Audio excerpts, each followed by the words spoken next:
2017년입니다. 2017년 호주에서 만들어진 라이언이라는 영화가 있습니다. 이런 포스터에 있는데요.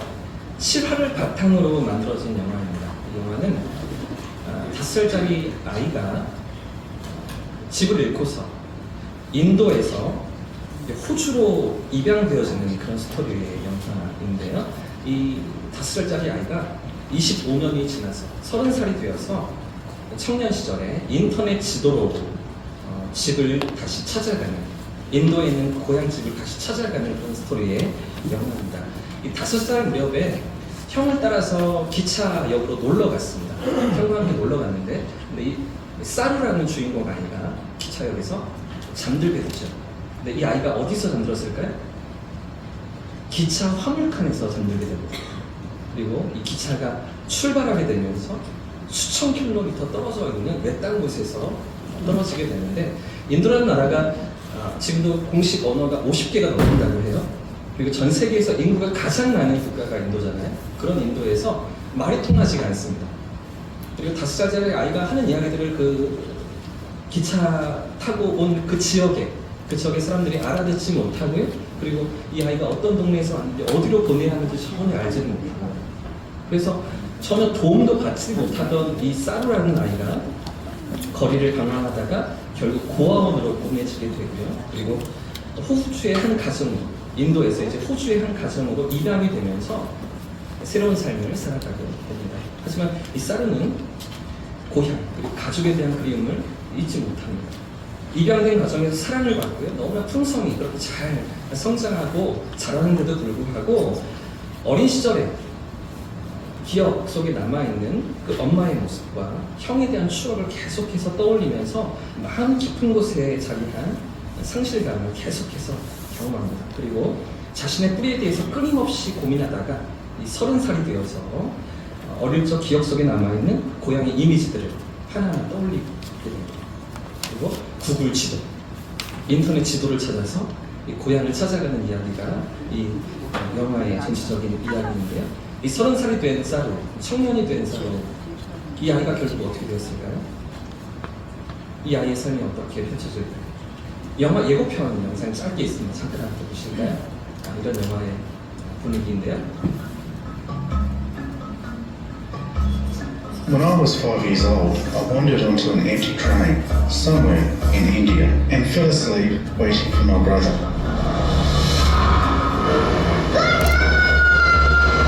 And parents who eventually adopted me. But it wasn't until 25 years later that I heard about a tour that night. Have you heard of this new program, Google Earth? Starting with the first thing I knew, I got off the train at Howrah Station in Calcutta. I thought about how long I was on board and worked out my search radius. From there, my only option was to follow the tracks that still remain. Night after night, for 3 years.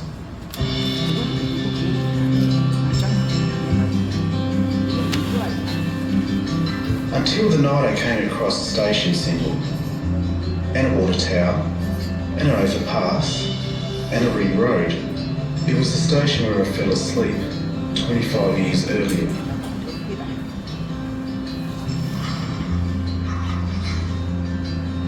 From 10,000 kilometres away, I began to follow the path I walked daily as a child, until I finally found what I've been looking for.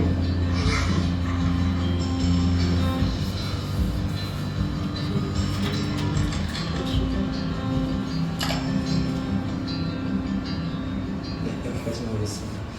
이 사루라는 청년 결국 어떻게 되었을까요? 집을 찾아갑니다.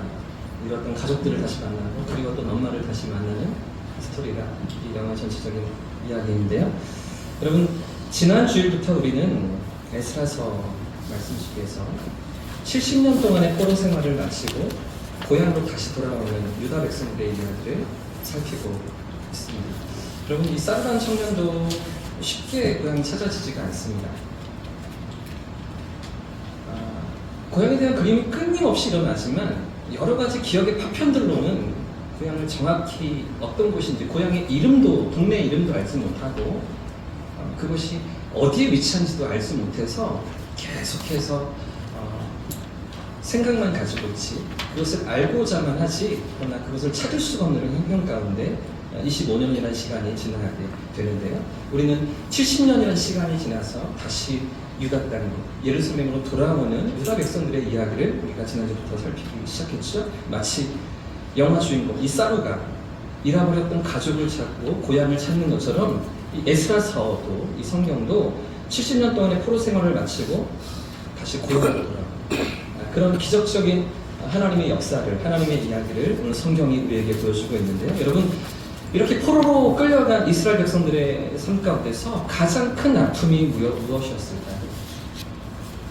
유다 백성들이 바벨론의 포로로 끌려가서 그 이방 땅에 사로잡혀 살아갈 때 그들이 가지고 있었던 가장 큰 아픔과 슬픔이 무엇이었겠습니까? 나라를 잃었습니다. 성전이 다 무너졌습니다. 이런 것들도 큰 고통이고 아픔이었겠지만, 그러나 이보다 더 큰 괴로움 무엇이었을까요? 하나님께서 왜 우리를 버리셨는가 하는 것입니다. 이 아이는요, 왜 내가 혼자 잠들었지? 왜 내가 형과 떨어졌지? 이런 괴로움으로 계속해서 자신을 자책합니다. 근데 유다 백성들은요, 왜 하나님께서 우리를 버리셨는가? 왜 이스라엘이 열방 가운데 하나님께서 선택하시고 하나님이 지키시고 보호하셨던 그 이스라엘이 왜 이방 나라의 포로로 끌려와 있는가? 이런 신앙적인 고민과 괴로움이 계속해서 일어나고 있는 것인데요. 자, 그런데 여러분, 오늘 우리가 다루고 있는 이 에스라서가 어떤 이야기입니까? 어떤 이야기를 우리에게 전달해주고 있습니까?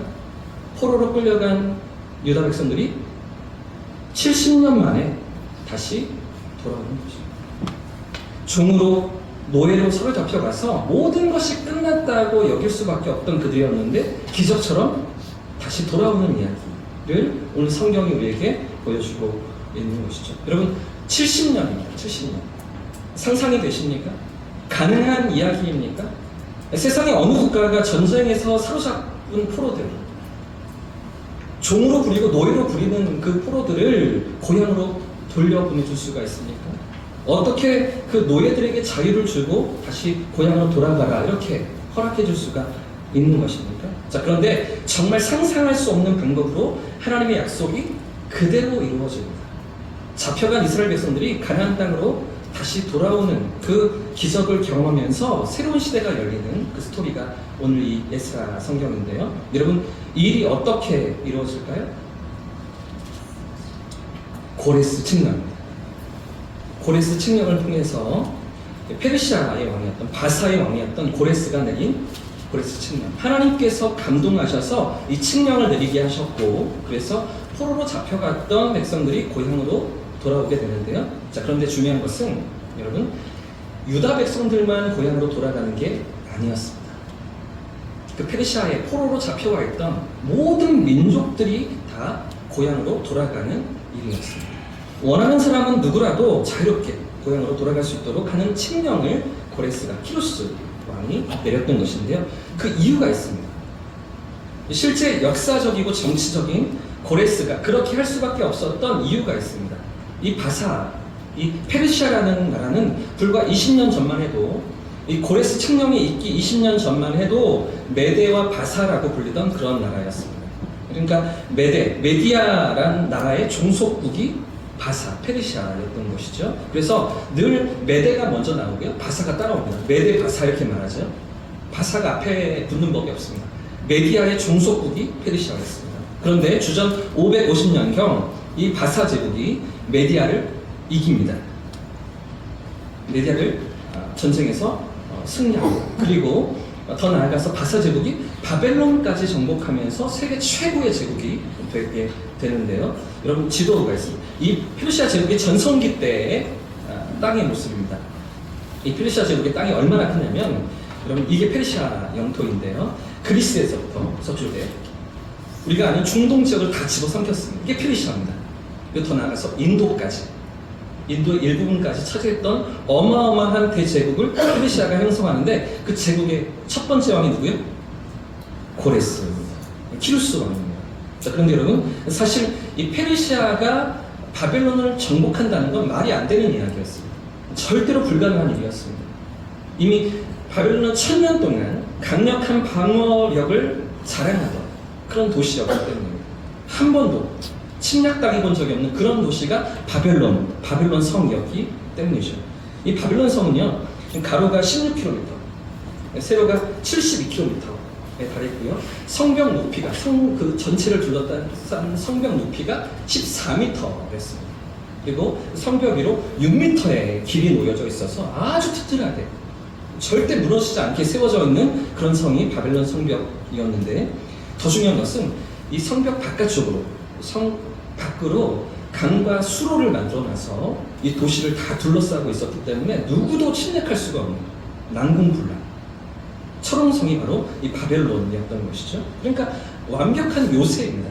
어떤 외적도 감히 침략할 엄두를 내지 못하는 그 정도로 철저히 방비가 되던 도시가 바벨론이었는데, 여러분,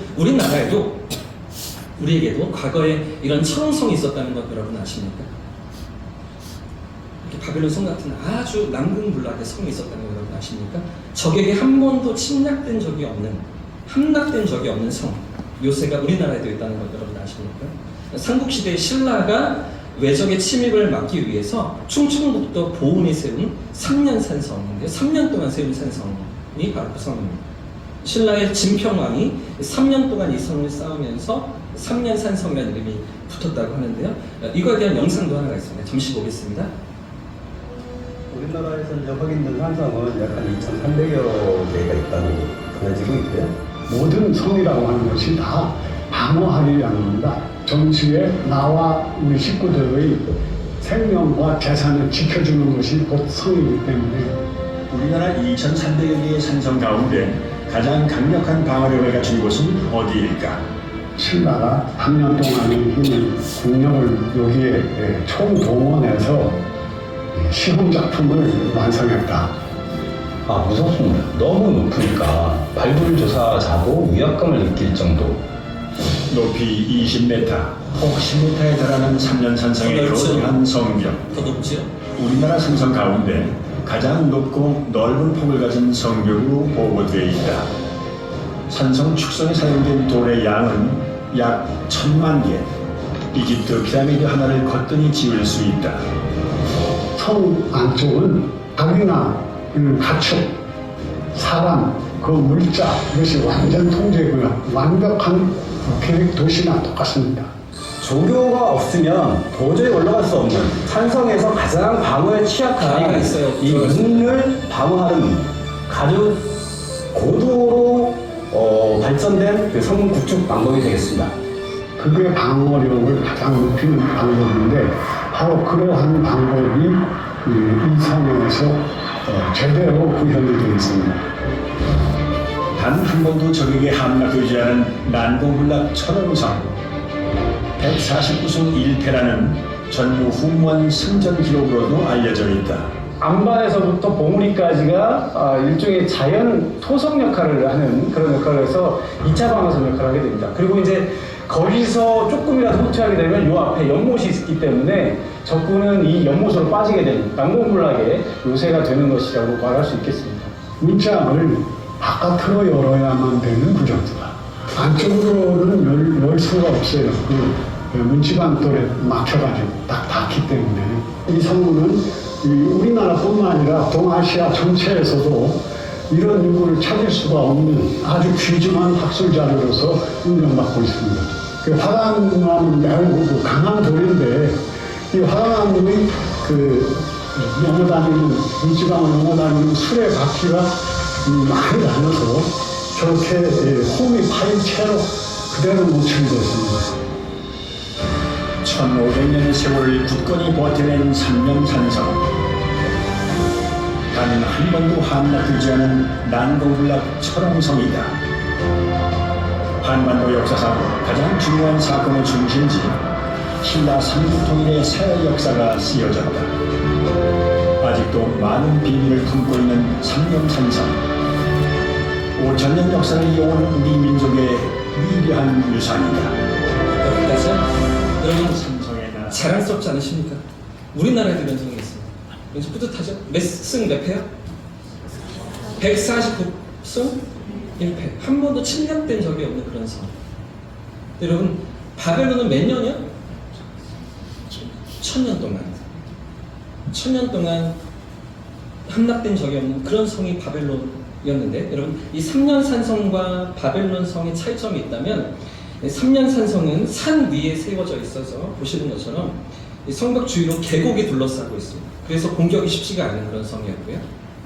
반면에 바빌론 성은요, 강과 운하로 성벽을 둘러싸고 있던 거죠. 그래서 외적의 침입으로부터 늘 이렇게 안전하게 보호받을 수 있었던 것인데요.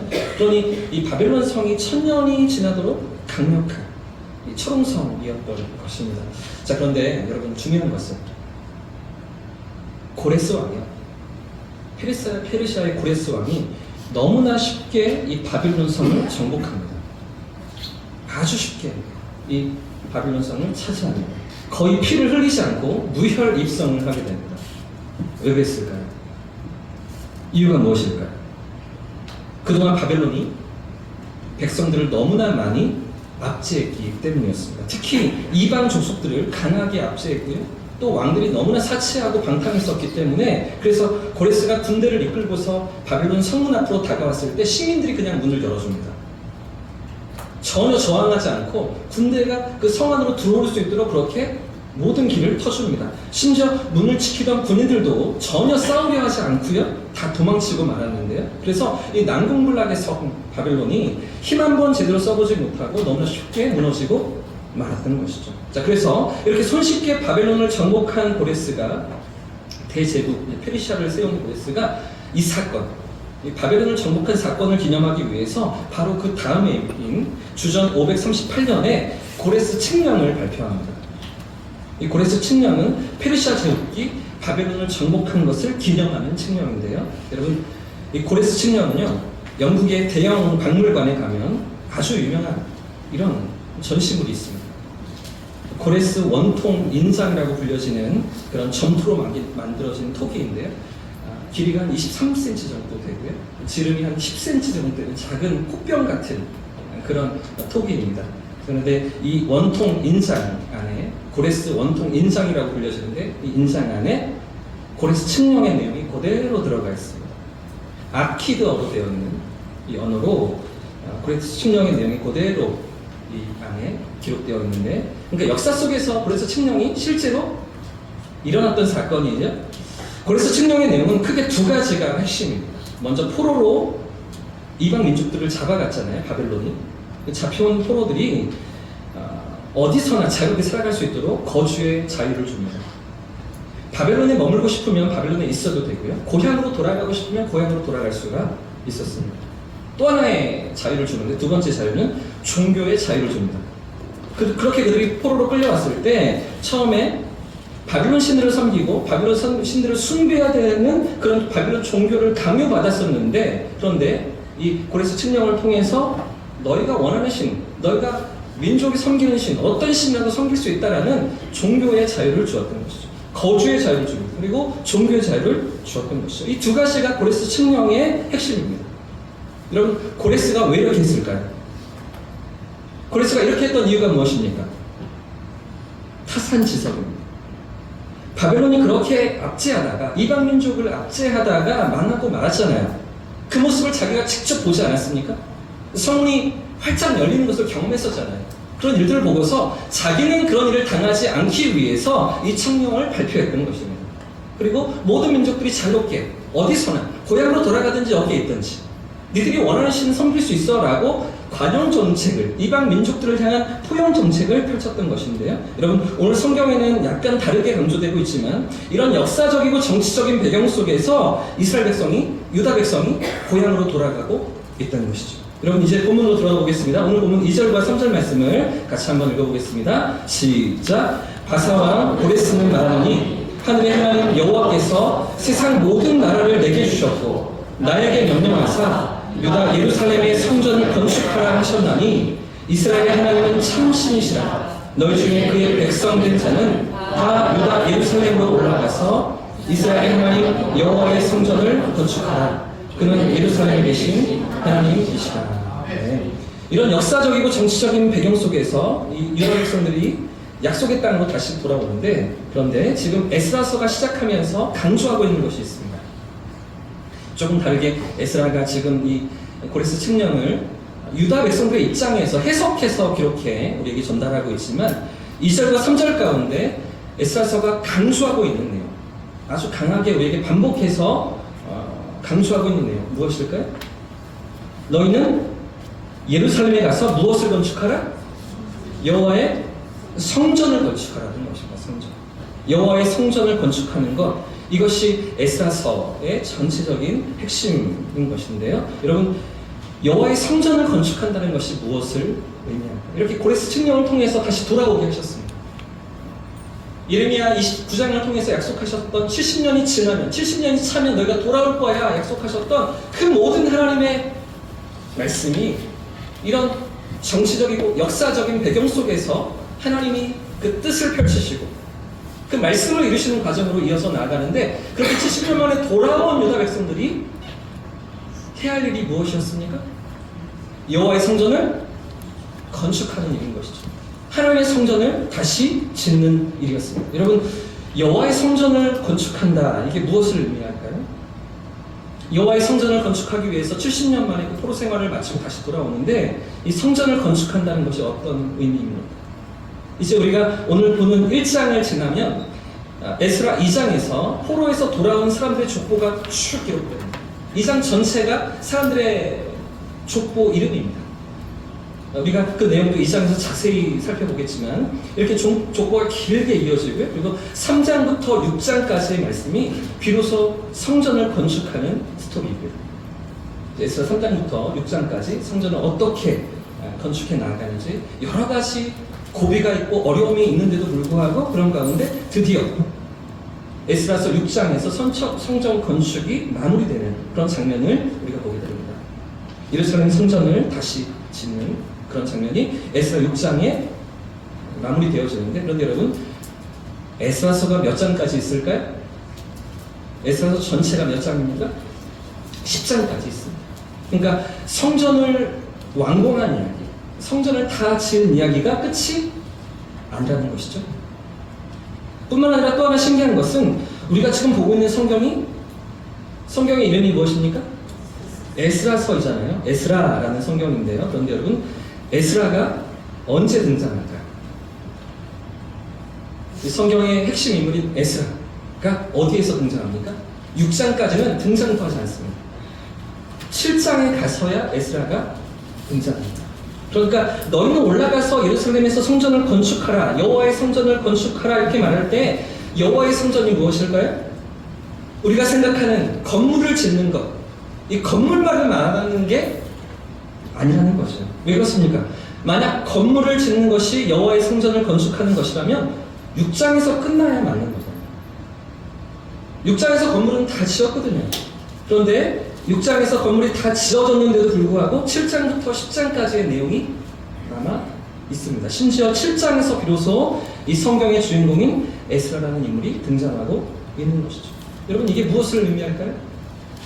여호와의 성전이 그저 건물을 짓는 것이 아니라는 것입니다. 여러분, 무엇을 세우는 일일까요? 건물만 아니라 하나님의 백성을 세우는 것입니다. 하나님 말씀에 순종하며 세상과 구별된 삶을 살아가는 하나님의 언약 공동체를 다시 세우는 것, 이것이 하나님께서 명령하신 여호와의 성전을 세우는 일이었다는 것이죠. 여러분, 그저 건물을 세우는 일이 아니었습니다. 그 건물 안에서 하나님을 예배하고 하나님의 말씀을 배우며 하나님을 사랑하는 믿음의 백성들을 세우는 것, 이 일을 위해서 그들이 돌아왔다는 것이죠.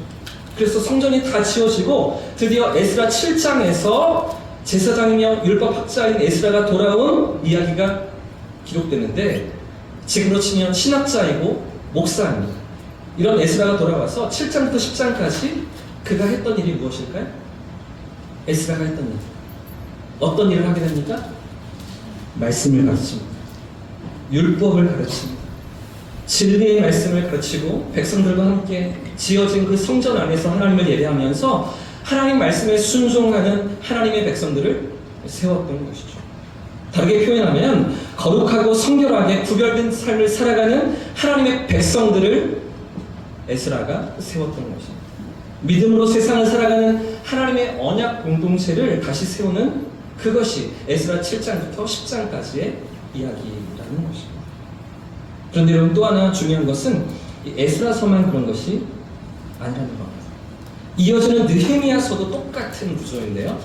이 느헤미야도 에스라의 뒤를 이어서 3차 포로 귀환 자들과 함께 예루살렘으로 돌아옵니다. 그리고 불과 52일 만에 무너지고 회파되어 있던 성벽을 다 재건하는 일을 느헤미야가 하게 되는데요. 그 이야기가, 성벽을 다시 쌓는 이야기가 에스라서 1장부터 6장까지의 이야기입니다. 자, 그러면 느헤미야서는 몇 장까지 있을까요? 13장까지 있습니다. 6장에서 성벽 재건이 다 끝났습니다. 성벽 공사가 다 마쳤는데도 불구하고 7장부터 13장까지의 이야기가 있다는 것이죠. 느헤미야서도 그저 건물을 짓는 이야기가 아니라는 것입니다.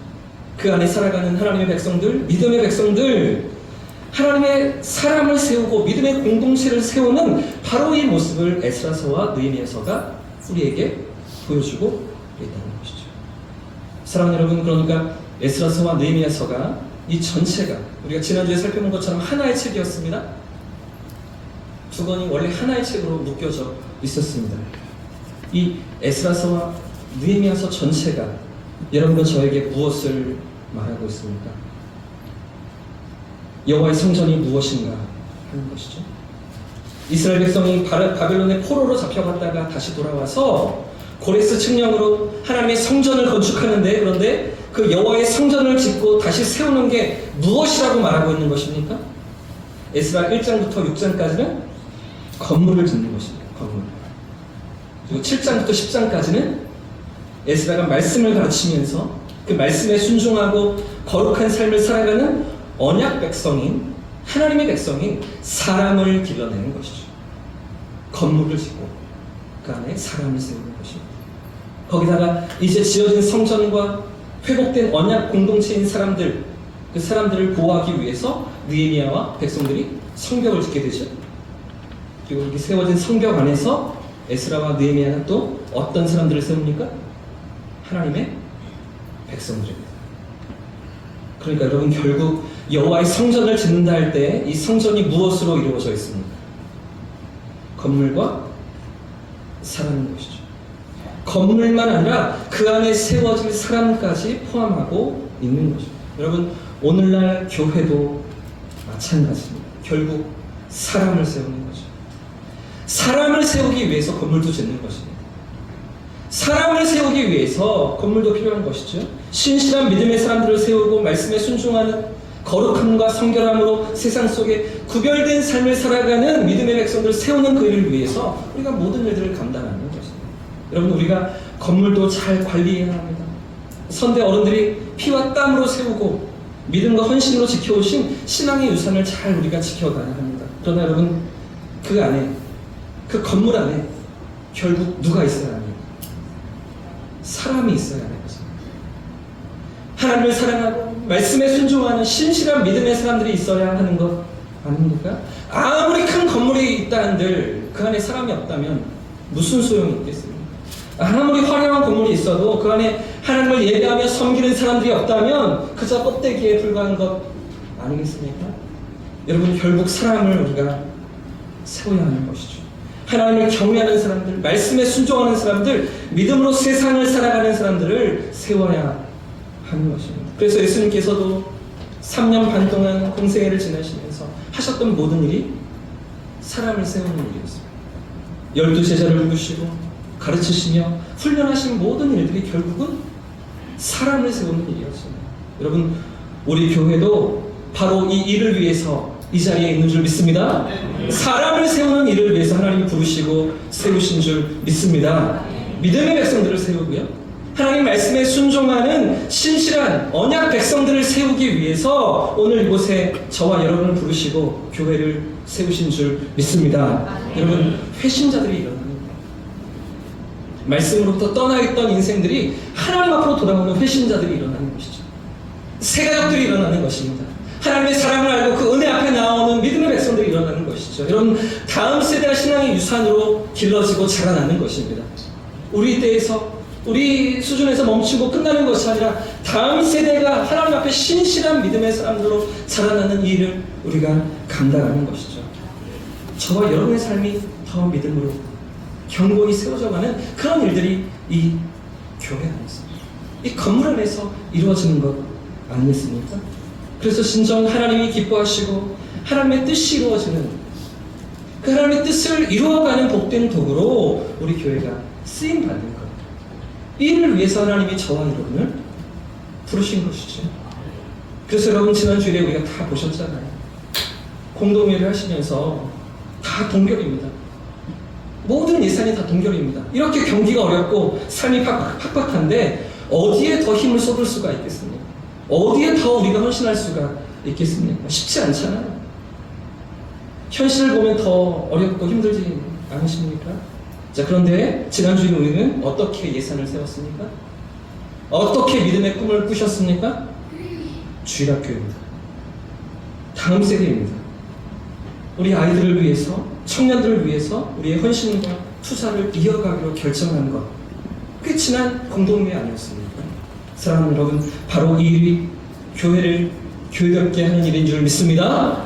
바로 이 일이 하나님이 기뻐하시는 교회로 세워져 가는 일인 줄 믿습니다. 사람을 세우는 것, 한 사람의 변화가 일어나는 것, 한 영혼이 하나님을 만나는 것, 하나님의 사람으로 세워지는 것, 이 일들을 위해서 저와 여러분을 부르시고 이 일이 사명을 맡기신 줄을 믿고 오늘 우리의 삶의 자리에서, 사역의 자리에서 하나님의 꿈을 꾸고 하나님이 일하시는 역사를 소망하며 우리 자리를 지켜가는 저와 여러분 되시기를 예수님 이름으로 축복합니다. 그래서 하나님의 귀한 역사가 나타나고 우리를 통해서 이루어 가시는 놀라운 간증들이 피어나는 그런 복된 새해가 될 수 있기를 우리 주님의 이름으로 축복합니다. 함께